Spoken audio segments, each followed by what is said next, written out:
What's good, world? ADMT.TV. Today, here on a new episode of DaD'S. So, you see where we at.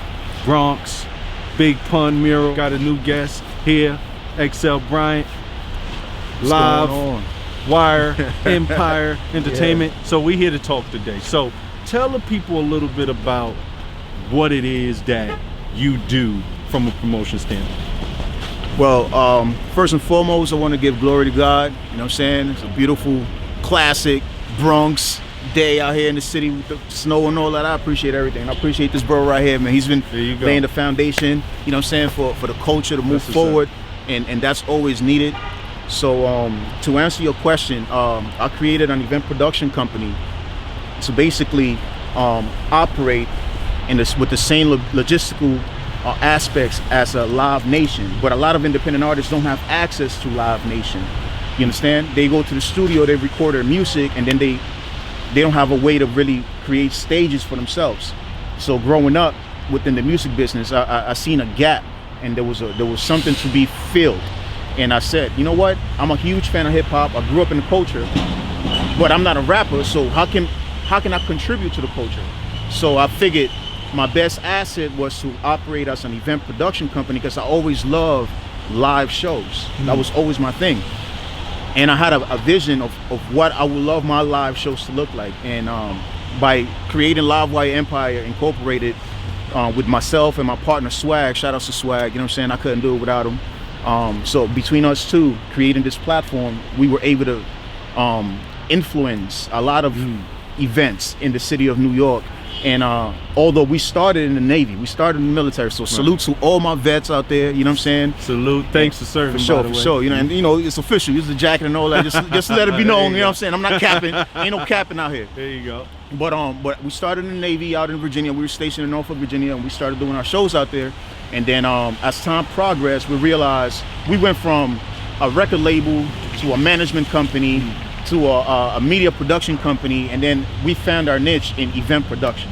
Once we got the relationship with SOBs, shout out to SOBs and everyone out there, man. It's always been a pleasure working at that legendary venue. And then when SOBs told us, like, yo, y'all the #1 independent artist platform in our venue. Like, there's no other independent artist platform here, because everyone else has BET or Hot 97. Y'all Success Sundays, that y'all ain't got no backup. And y'all #1, because y'all sell out every time. And we sold out SOBs 30 times. Wow. With no headliner. Big. No headliner, bro. It was just independent artists. And then God rest his soul, shout out to Fred the Godson. It's one of the homies, man. Yeah. One of the homies. So he was involved at this particular... He just walked in there. Yeah, SOBs, that's how it's known. Like, but no, yeah, of course, because I've been to SOBs, people just pull up. So this is just one of those nights when, you know, another one of those sold out shows that we had. So he walked in there, and he's just asking everybody, like, yo, who's in here? And everybody's like, yo, what do you mean? It's just a show. He was like, why is it sold out? And then someone pointed him to us, to me and Swag. So he approached us, and he was like, yo, like, who's your headliner? And I'm like, hey, bro, ain't no headliner in here. You know what I'm saying? Like, it's the culture. The culture is the headliner. Ain't no headliners in here, bro. It's the culture, bro. So he was like, yo. He was like, no, I can't believe it, bro. This is SOBs. You just don't sell out SOBs, right? So, because we have that perception. Right, yeah. And he was like, you just don't sell out SOBs. And I was like, yo, we do this every Sunday, bro. He was like, oh, no, we definitely got to work. That's when he told us that. And we had an opportunity to spend some time with Fred the God and seeing the process of him putting together the recent project that he released prior to his to him passing away. So okay, so you were keeping in touch with him? Absolutely, because part of our relationship was to eventually put together a tour for him. You understand? Because that's the conversation that we were having with him at the time. So he wanted us to be involved in that in some way, shape, or fashion, because he was so impressed at the fact that we were selling out SOBs effortlessly. And he told me, we went to the studio, shout out to Heat Makers, we went to Heat Makers studio out there in Midtown, and Fred was telling, he was telling Arsonist, he was like, yo, bro, like, these cats sold out SOBs. It was like 500 deep in there. And just the day before, French Montana was in there, did an album release, and there was barely like 50 people in there. Wow. So he was blown away, because he's like, yo, French Montana was here yesterday, and this shit was half empty. Yeah. Today I walk in and it's like sold out. And I'm like, yo, how these cats pulled it off? And Arsonist was like, yo, we definitely got to talk. So we was even in conversations with him about putting together a couple of events prior to Swiss Beats and Timberland beating us to the punch. Arsonist had an idea of creating a competition between producers. Like right. The whole verses, right. The whole verses thing. So we, because Swiss and Timberland was the ones that set that off. They, of course, they took it to the next level, right? But we already had that, and it was just years ago, bro. This is like a while back. I remember it was almost like 2 or 3 years ago. We had that conversation. So, and it's just how, you know, the universe aligns, and you know how everything plays out. But it's beautiful to see how things work. Right. You know what I mean? So, how did traveling across the country, because you know when you're promoting, you get to experience and deal with a lot of opportunities. Tell us a little bit about that as far as your travels and stuff alone, because you know when you're promoting hip-hop and you're promoting independent artists where you live, we kind of get zoned in and think that it's just here. Tell us a little bit about outside of New York, United States, on where some of your endeavors took you. Oh yeah, for sure, and that's a great question, because with the influence of hip-hop, when you manage to go, let's say we went to Portugal, we've been to France, we've been to Dubai, we've been to Canada, we've been to Italy, we've been to Bahrain, we've been to Seychelles, which is an island off the coast of Africa, and everywhere we went. How was that? It was amazing. Seychelles is beautiful. It's like heaven on earth. It's the total population out there at the time, it was about 68,000 people. So it's a very small community. But when you get there, people know, okay, we have some foreigners here. So when we got a chance to go to Seychelles, and one of my boys at the time, he was a DJ. Shout out to my boy DJ Chino. So we managed to get him to get on the booth, and we was dropping records that they never heard before. So the whole island they found out we was in the building, you know what I'm saying? After that one, it was one night, we ended up with DJing doing our thing. Then the next morning, it was like, we were like celebrities. Like everybody knew who we were. Just being able to go on tour and go to these places and represent the culture of hip hop, which is the key here. You know what I'm saying? Because the culture right now, based on perception wise, a lot of people feel like when Americans go to their country, they are the essence of what hip hop is. So when we travel to these places, they holding us at a high standard. You know what I'm saying? When, especially areas I'll say the areas like the Dubais or like the Italys, like these places where, you know, they're considered like first class locations. You know what I'm saying? So when you go there from the United States, especially from New York, even Canada, right? We in Toronto all the time. So when you go to these places, the expectations are already to the roof. So it's up to you.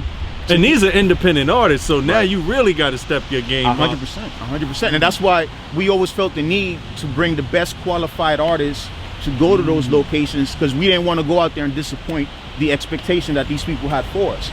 Although in this country, a lot of artists are spoiled and they are they feel entitled.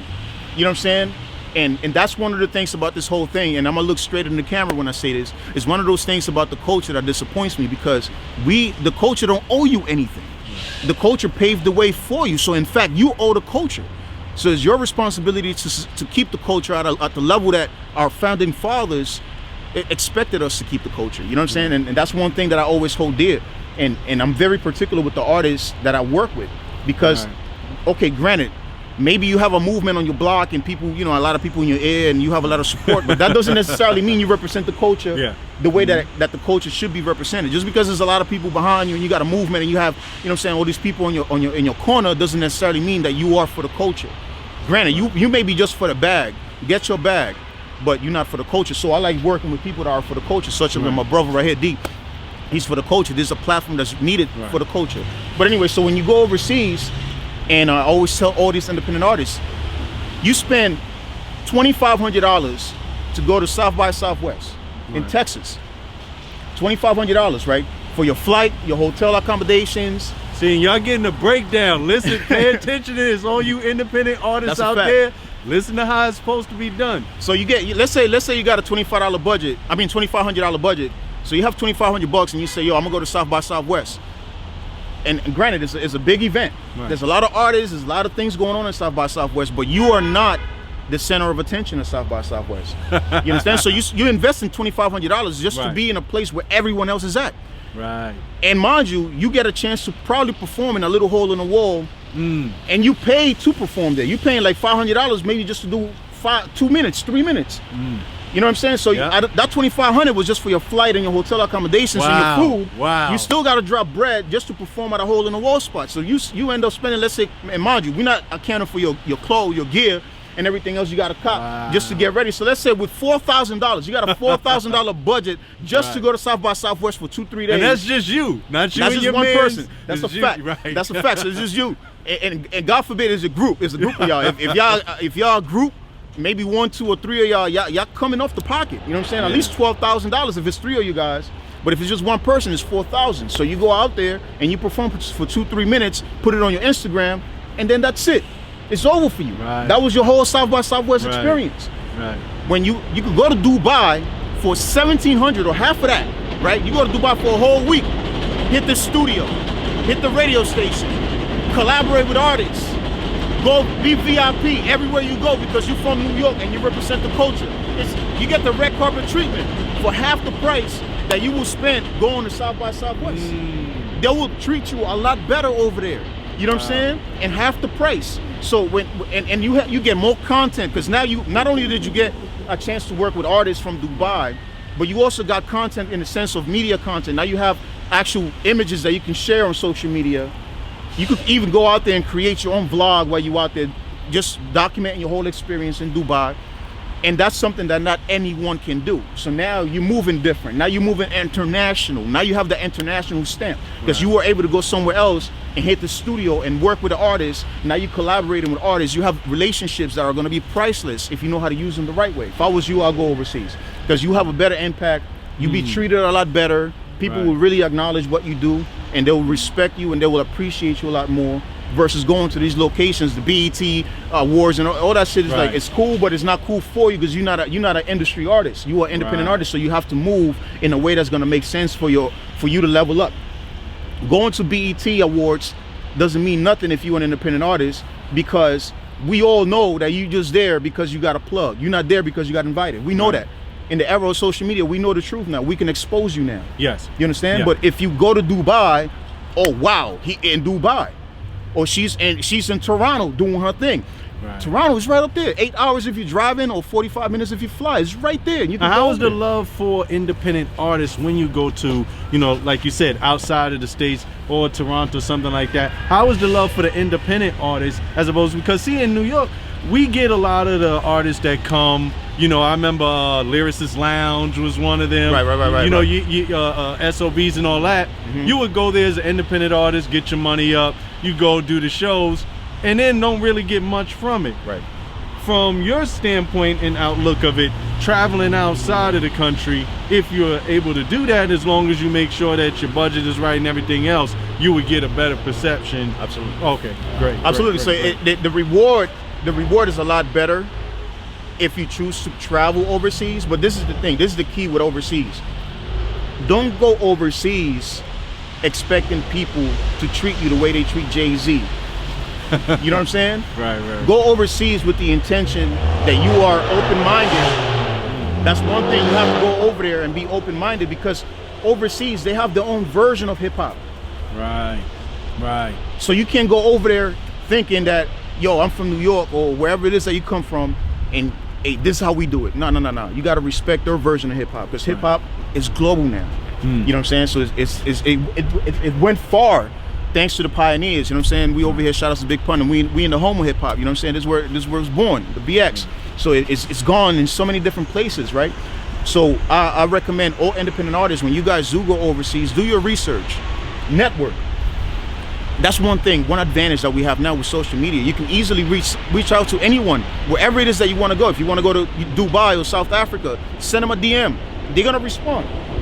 They're gonna respond because you're an American artist. Right. You know what I'm saying? So the love is crazy. It's already there. And I'm gonna tell you one thing that I learned, and I always learned that people will always have a reason.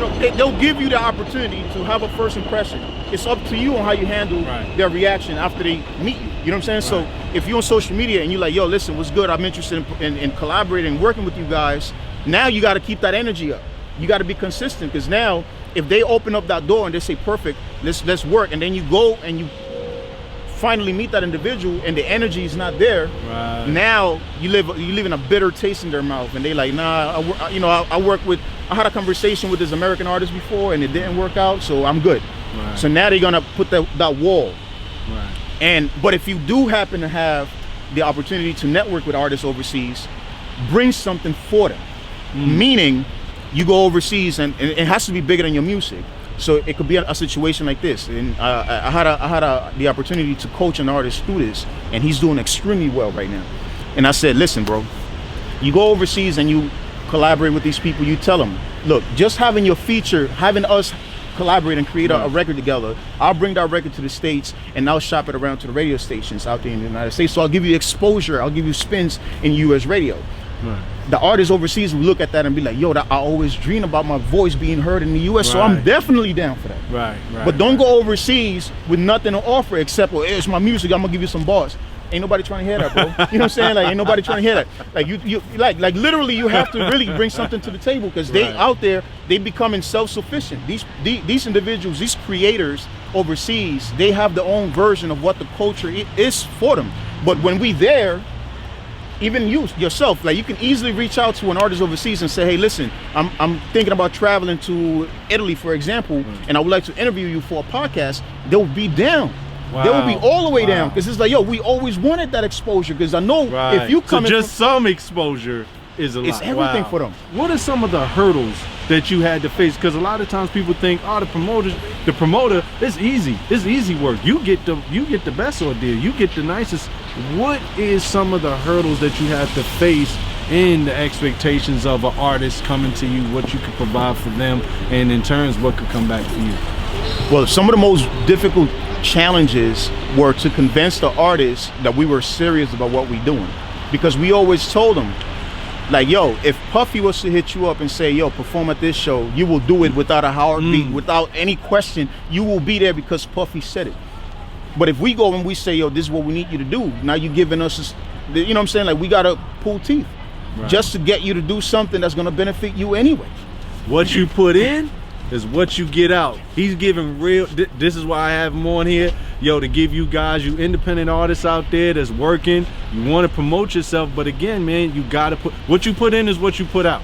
100%. And we are at a point now in society where event production is a vital part of your artistry. You need to have an event production or an event producer within your camp if you're an independent artist, because guess what? This is what's gonna happen, right? You get inspired, you wanna be an artist now, you wanna perform now. So it's like, all right, cool, I'm gonna make this music. You go to the studio, you book the studio. What do you need in the studio? You need a music producer. So the music producers in the studio adjusting and making sure everything is on cue, mixing and mastering, making sure that the record is ready to go. So once the record is ready to go, what's the next thing for the artist? It's live performances. So if you don't have an event producer to show you and teach you and coach you and instruct you on how to present yourself and how to go from just being an artist to an entertainer, you're not going nowhere. You're not going nowhere. Because people out here now, they want to be entertained. Right. It's bigger than just your music now. Yeah. You understand? And the money is not in music streams. We all know that. The money is on live shows. So if you don't have an event production team on your corner, that's why Live Nation is one of the most powerful entities in music right now. Yeah. No record label can operate without Live Nation. Yeah. You go to any record label, they gotta have a relationship with Live Nation in some way, shape, or fashion. If not Live Nation, AIG, or there's other companies out there that also do event production, but not at the level of Live Nation. Live Nation, once they bought Ticketmaster, it was over. They almost monopolized it. Live Nation is like the Apple of live music, man. The same way Apple is with phones, that's what Live Nation is for live music. Because this is Hip Dads, we love to talk about things as fathers and such.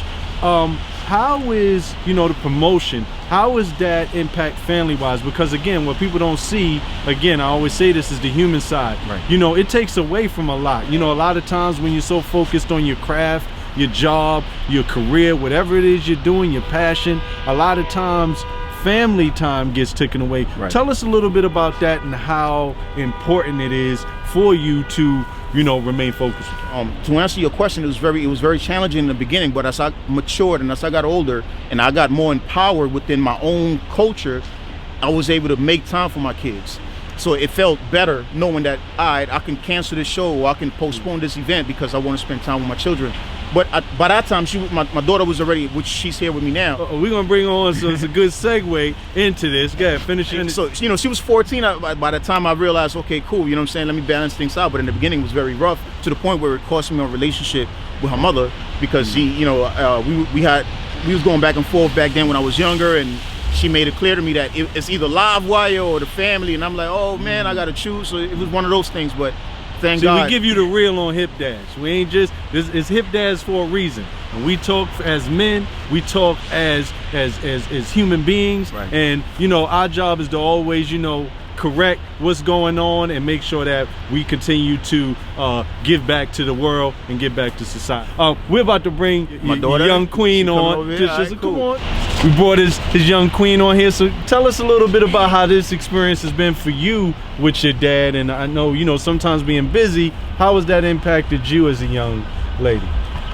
I would say around the time he started like getting really busy with all his livewire stuff, I was in like elementary, and that's when all like, you know, the daddy-daughter dinners and breakfast with dads, and that's when all that stuff is like really important to people.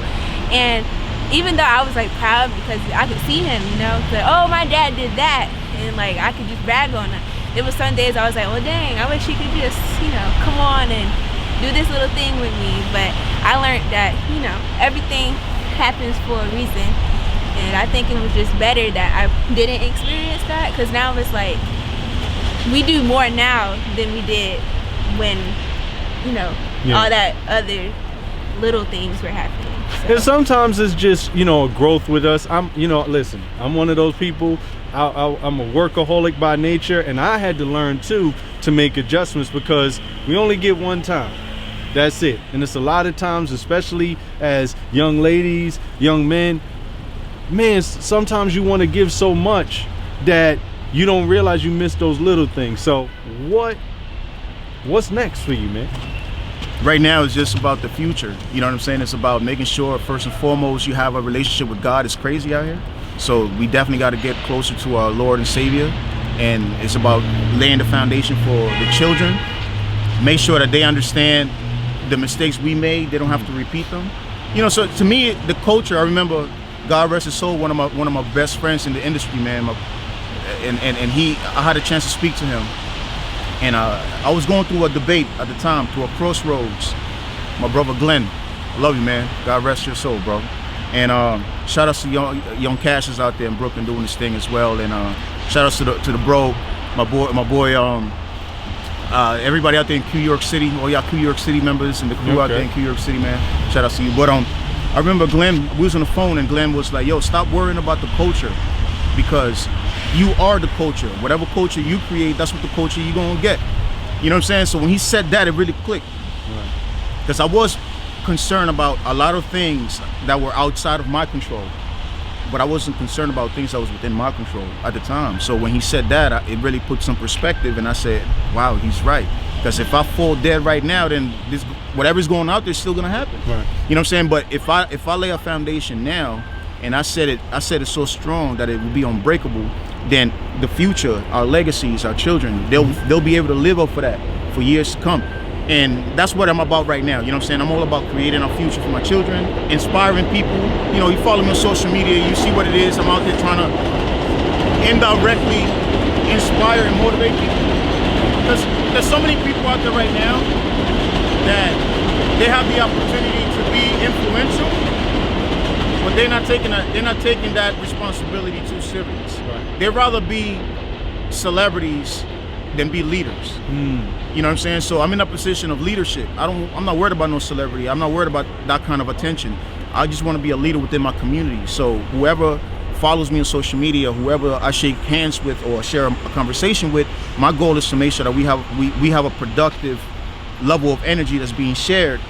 And that's where I'm at now. Oh, I appreciate you, brother, for coming out with your young queen. Again, here on HiP DaD'S, ADMT.TV. What's good, world? And thank you for another episode. See you soon.